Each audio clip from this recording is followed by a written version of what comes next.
ஒட்டஞ்சத்திரம் தனியார் திருமண மண்டபத்தில் உணவு மற்றும் உணவுப் பொருள் வழங்கல் துறை அமைச்சர் ஆர்.எஸ். சக்கரபாணி அவர்களின் ஆலோசனைப்படி மக்களுடன் முதல்வர் சிறப்பு முகாம் நடந்தது.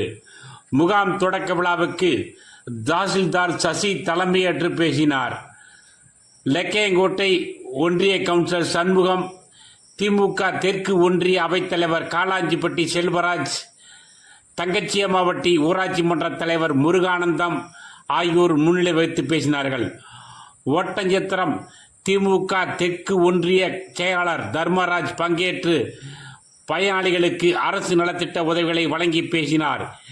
இந்நிகழ்ச்சியில் ஒட்டஞ்சத்திரம் ஊராட்சி ஒன்றிய குழு தலைவர் ஐயம்மாள் மற்றும் ஊராட்சி மன்ற தலைவர்கள், உள்ளாட்சி பிரதிநிதிகள், அனைத்து அரசு துறை அலுவலர்கள் உள்ளிட்டோர் ஏராளமானோர் பங்கேற்றனர்.